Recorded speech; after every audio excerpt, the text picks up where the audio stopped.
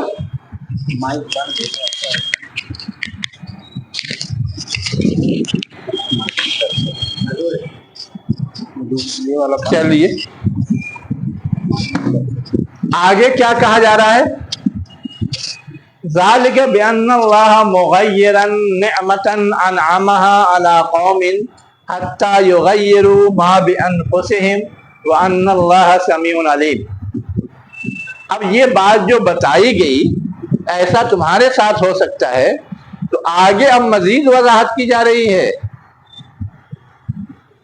کسی ان کے ساتھ ہوا اور تمہارے ساتھ ہو سکتا ہے، معاملہ یہیں تک محدود نہیں رہے گا، بلکہ یہ بات ایک اصولی بات ہے نا.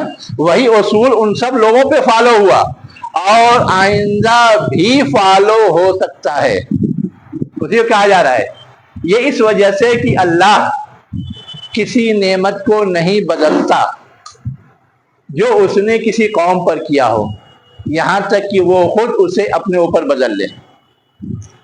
یعنی کوئی قوم اگر اللہ اس کو نوازتا ہے تو اس کی قدردانی کرے تو ٹھیک ہے، رہتا ہے اس کے پاس.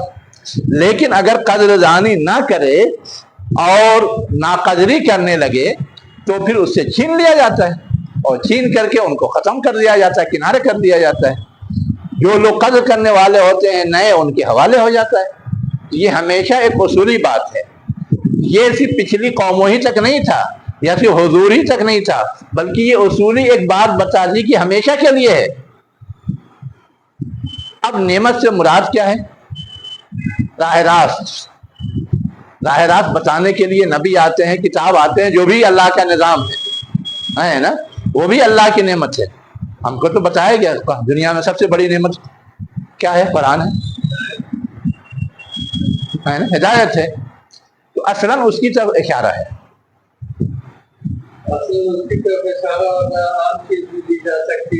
کوئی بھی چیز ہے اللہ تعالیٰ دی وہ نوازا اگر ہم اس کی قدر نہیں کرتے تو ہم سے چھین لی جائے.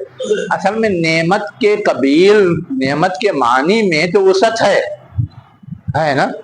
نعمت کہتے ہیں ہر اس چیز کو جو آپ کو اچھے سے اچھا بنا دے، ہے نا. ہم لوگ بولتے ہیں نا ناز و نام میں پلا ہے، یعنی اس کی ضرورت کی ہر چیز وافر تھی، اچھی تھی، پسندیدہ تھی. یہ ہوتا ہے نام کا مطلب. نام اور نعمت وہ ایک ہی سورس سے ہے. یا اور ہم لوگ بولتے ہیں نا نائم، کس کو بولتے ہیں؟ نرم و نازک کو.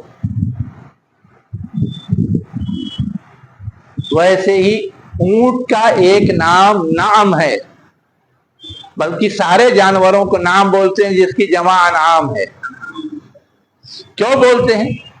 اس کی اس افادیت کی وجہ سے جو انسان کو پہنچتا ہے، اس سے وہ غذا بھی حاصل کرتا ہے، اس سے وہ سواری بھی کرتا ہے، اس سے وہ اپنے لباس بھی حاصل کرتا ہے، اور اس سے وہ پرانے زمانے میں تو اس کے کھال سے گھر بھی بنا لیتے تھے اور پتہ نہیں کیا کیا یوز کرتے تھے.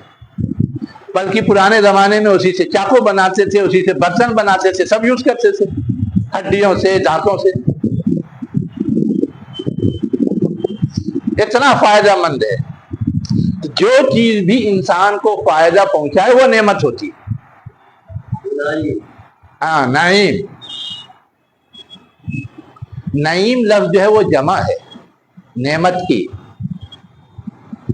نعمت اور نعیم میں کوئی فرق نہیں ہے، واحد جمع کا فرق ہے. وہ نعیم الگ، وہ صفت نہیں ہے. جنت کے ساتھ وہاں بھی نعمت، نعیم لفظ جمع ہے. جنات النعیم کا مطلب نعمتوں کا باغ، نعمتوں سے پر، نعمتوں سے بھرا ہوا. لَتُسْأَلُنَّ يَوْمَئِذٍ عَنِ النَّعِيمِ، تم سے پوچھا جائے گا نعمتوں کے بارے میں، کسی ایک نعمت کے بارے میں نہیں پوچھا جائے گا. یہ سورۃ تکاثر میں ہم لوگ پڑھتے ہیں. اللہ کے رسول کے جو اس سورہ کی تناظر میں ایک روایت ہے، ایک باغ میں گئے اور بہت بھوک لگی تھی تو پانی پیش کیا گیا، کھجور پیش کیا گیا. اس وقت اللہ کے رسول نے کہا کہ اس کے بارے میں پوچھا جائے گا، اور یہی آیت پڑھی.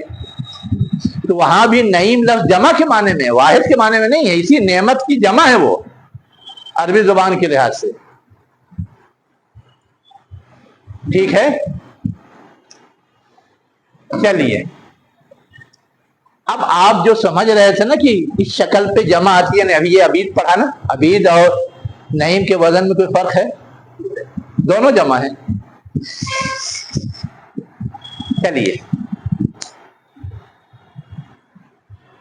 اس کے بعد ایک اگلا جملہ پھر ویسا ہی ملتا جلتا ہے جو اوپر آیا ہے.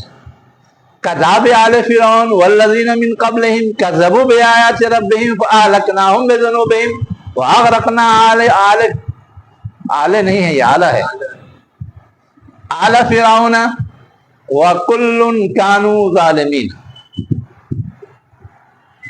کیا ہے، تمہاری حالت آل فرعون کی طرح ہے اور ان لوگوں کی طرح ہے جو ان سے پہلے تھے، جنہوں نے اپنے رب کی آیات کو جھٹلایا.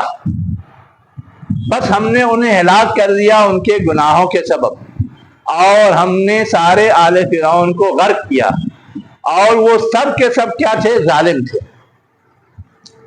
جو بات یہاں آئی تھی نا کذاب آل فرعون ہے نا، وہی بات یہاں ہے. تو یہ دہرایا کیوں گیا؟ ایک اور دو لفظ کا فرق ہے. جیسے یہاں کفروا بآیات اللہ ہے، یہاں کذبوا بآیات ربہم.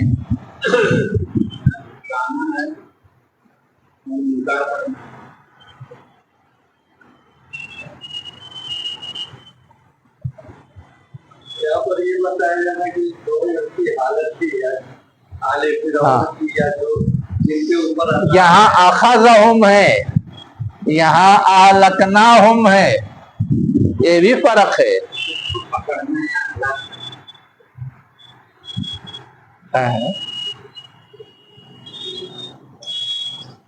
یہاں آگے کیا ہے؟ ان اللہ قوی شدید العقاب، اور یہاں لاسٹ میں کیا ہے؟ کل کانوا ظالمین. بظاہر تو لگ رہا ہے کہ ایک جیسی بات ہے، لیکن ہلکا ہلکا فرق بھی ہے. اصولی طور پہ تو ایک جیسی بات ہے، ٹھیک ہے، لیکن یہ ہلکا ہلکا جو فرق ہے نا، یہ اصل ایک نیا معنی دیتا ہے، وہ اصل سمجھنے کی ضرورت ہے.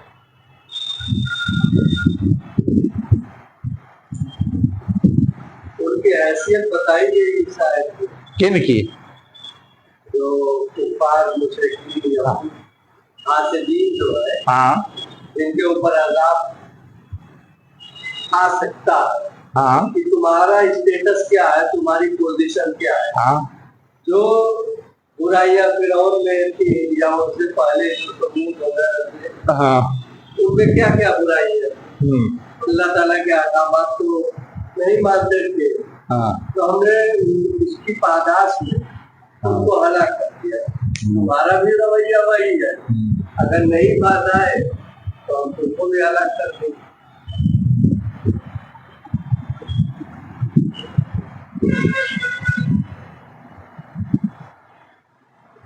یہ تین اسٹیٹس ہے، سطح ہے.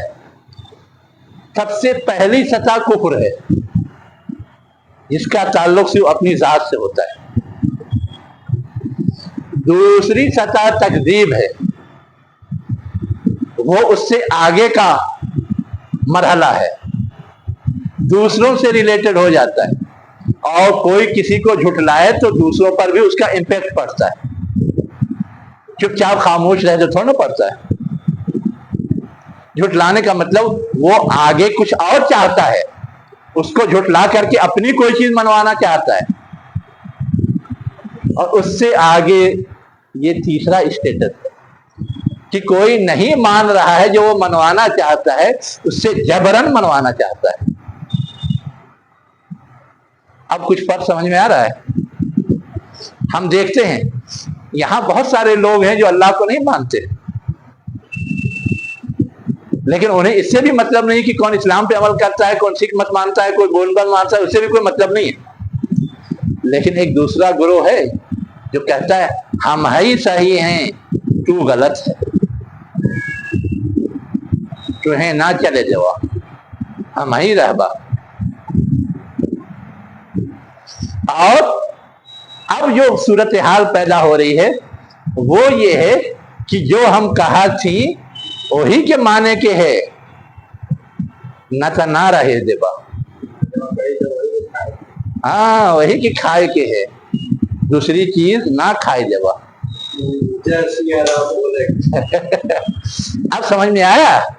تو بظاہر یہ لگ رہا ہے کہ دونوں ایک ہے، لیکن دو بیان جو اس انداز سے آیا ہے اس میں مختلف جو لیول بنتا ہے نا، برائیوں میں، خرابیوں میں، اتار چڑھاؤ کا، اس کو واضح کیا گیا ہے۔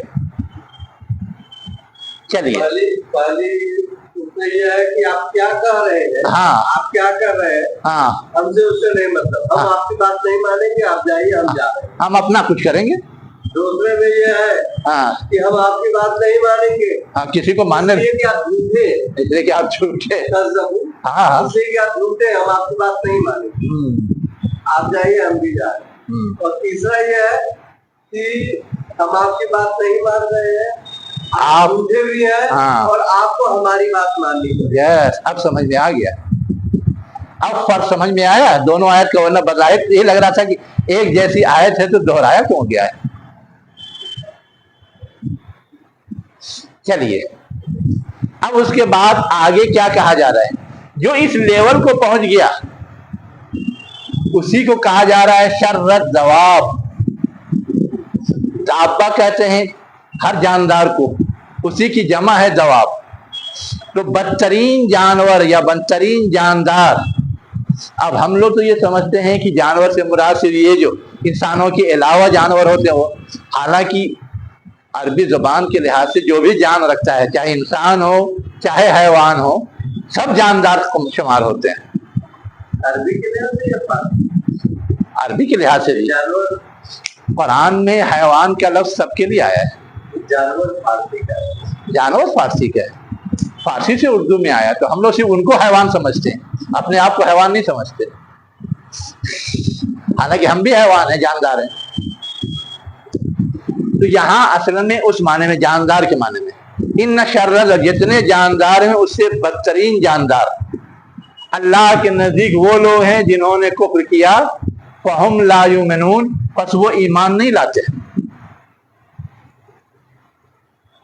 یعنی اللہ نے ان کے لیے انتظام کیا، ایمان کے اسباب فراہم کیے، لیکن وہ ایمان نہیں لاتے۔ اب اگلا جملہ ایک اور ہے، الذین عاہدت منہم ثم ينقضون عہدہم فی کل مرۃ وہم لا یتقون۔ ہاں ہاں ہاں ہاں انہیں کے بارے میں نے کہا، تو اس مقام کے بعد جو پوزیشن بنتی ہے وہ ہے شررت دواب۔ اور آپ تفاسیر پڑھیں گے پرانی تو ملے گا کہ اس سے مراد یہود ہیں، نئی تفاسیر میں تو ملے گا کہ جو انتہائی بگڑے قسم کے لوگ ہوتے ہیں اور دوسروں کے بگاڑ کا سبب بنتے ہیں، انہوں نے یہود لفظ سے اوائڈ کیا ہے، ایک اصولی بات کرتی ہے۔ لیکن پچھلے میں جو نقل در نقل ہے اس میں یہود ملے گا، شررت دواب سے مراد یہود ہیں۔ اور تفصیل میں جائیں گے تو ملے گا کہ مدینے کے جو یہودی قبائل تھے اور وہ حضور کے خلاف سازشیں کرتے رہتے تھے، وہ سارے قبائل مراد ہیں، اور وہ 6 تھے، ہم لوگ تو 3 ہی 4 پڑھتے ہیں نا۔ ہاں، اور اس میں ہم لوگ کیا سنتے ہیں؟ بنو قریظہ، بنو نذیر، اور ہاں اب ان 6 میں بھی جب اسٹیٹس متعین کرتے ہیں تو ہم لوگ یہ سمجھتے ہیں کہ یہ 3 تھے جن کو یہاں سے نکالا گیا، جس کو پہلے نکالا گیا وہ زیادہ بگڑے تھے، اس کے بعد والے اس سے کم، اس کے بعد والے اس سے کم۔ اس سے پہلے خود بھاگ کر کے اپنے تحفظ کے لیے بعض گروہ بھاگ گیا تھا، ہے نا؟ ہاں، اس میں سے ایک قبیلے کا نام ابن التابوت تھا،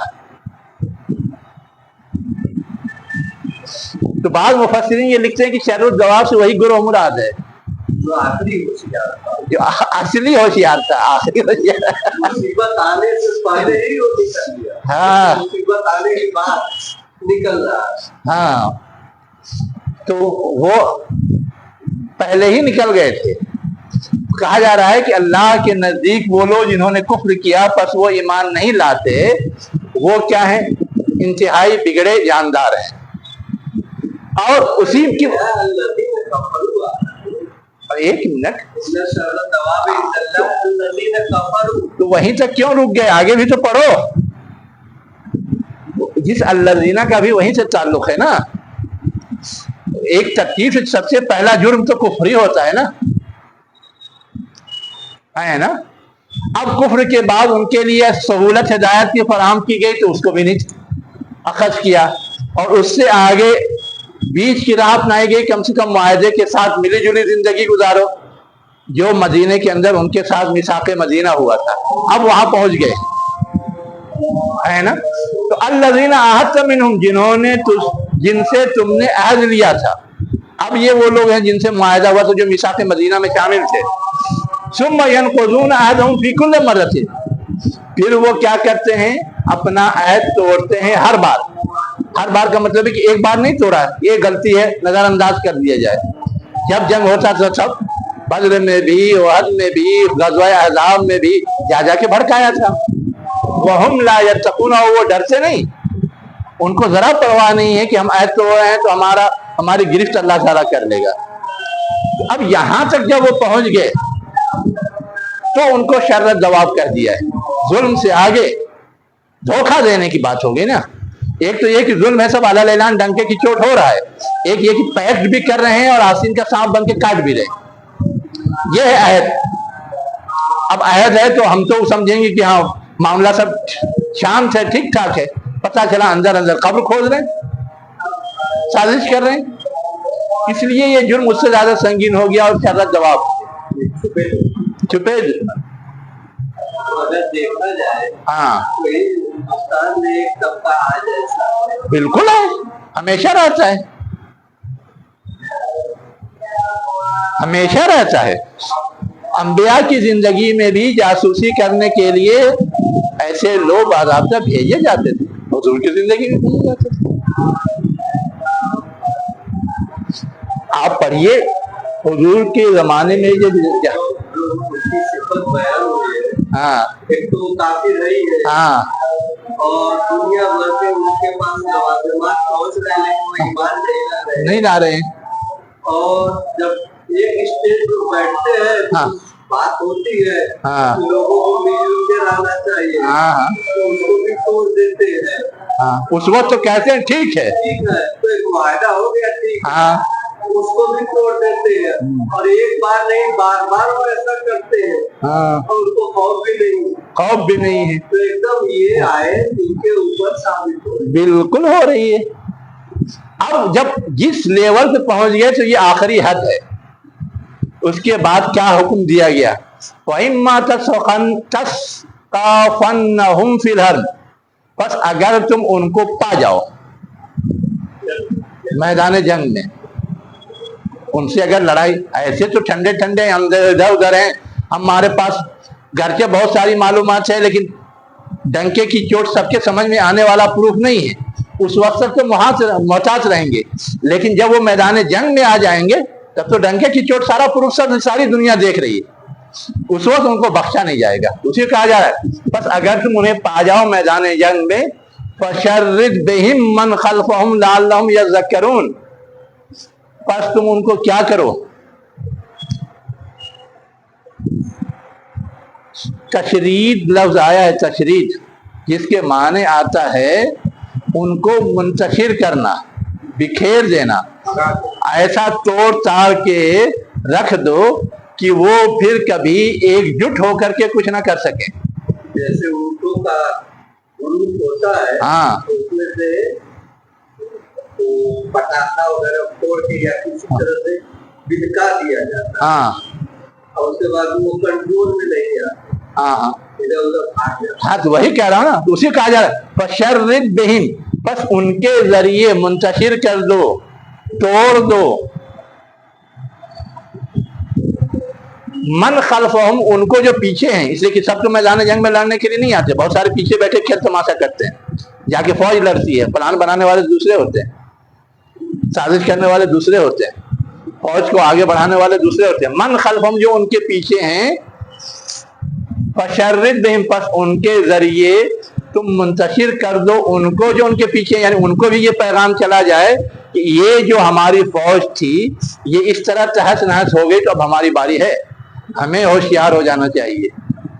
لعلہم یذکرون، شاید کہ وہ نصیحت حاصل کریں۔ وَإِمَّا تَخَافَنَّ مِن قَوْمٍ خِيَانَةً، اور بعض لوگوں سے جو معاہدہ ہے ان کی جانب سے اگر تمہیں ڈر ہو خیانت کا کہ وہ معاہدہ توڑ دیں گے، ہے نا، تو اس سے پہلے کہ وہ توڑیں فَانبِذْ إِلَيْهِمْ عَلَى سَوَاءٍ، بس تم پھینک دو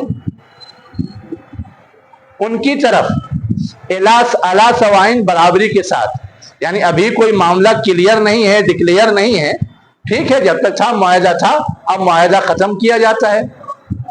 ہم اندر اندر چھپ کر کے کچھ نہیں کرنا چاہتے، ڈنکے کی چوٹ، ہم معاہدہ ختم کر رہے ہیں، ہم کو اب معاہدہ سوٹ نہیں کر رہا ہے، کر دو، اس کے بعد جو کرنا ہے کرو، جیسے چاہو نمٹنا ہے نپٹو۔ ان اللہ لا يحب الخائنین، جب ایسے خیانت کرنے والے لوگ ہیں تو اللہ ایسے لوگوں کو پسند نہیں کرتا، اور لامحالہ ان کو برے انجام تک پہنچائے گا۔ تمہیں یہ ڈر اور خوف نہیں ہونا چاہیے کہ ابھی معاہدہ ختم کر دیں گے تو کیا ہو جائے گا، پہاڑ ٹوٹ جائے گا، وجود خطرے میں پڑ جائے گا، کوئی سے نہیں، سب اٹھا کے پھینک دو، اللہ بھروسے کرو۔ وَمَن يَتَوَکَّلْ عَلَى اللَّهِ، یہ ہے لاسٹ اسٹیپ۔ خائنین سے مراد جو معاہدے میں خیانت کریں۔ اب خیانت تو کیا تھا اہل کتاب نے بھی اور مکے کے لوگوں نے بھی اس وقت کیا تھا جب صلح حدیبیہ کے موقع سے انہوں نے صلح کی، اور بعد میں اس میں جو شکیں تھیں اس کی خلاف ورزی کی، دوسرے حلیف قوموں پہ حملہ کر دیا، اس وقت کیا تھا انہوں نے۔ لیکن اس وقت یہ آیت تو اس سے پہلے نازل ہوئی ہے نا، لیکن پیشگی گویا ایک طرح سے تعلیم دے دی گئی، آگے جو صورتحال پیش آئے گی اس وقت تمہارا اسٹینڈ کیا ہوگا، تمہارا موقف کیا ہوگا، یہ پہلے سے سمجھے رہو، جب صورتحال آئے وہ موقف اختیار کرو۔ یعنی وہ خیانت کر رہے ہیں تو تم کو خیانت نہیں کرنی، تم کو خیانت کرنے کی ضرورت نہیں، تم اپنا معاہدہ ختم کر دو، اعلان کر دو کہ ہم معاہدہ توڑتے ہو، اس کے بعد جو کرنا ہے کرو، تاکہ یہ الزام نہ ہے کہ دھوکے باز، دھوکہ نہیں پسند، یہ ہے۔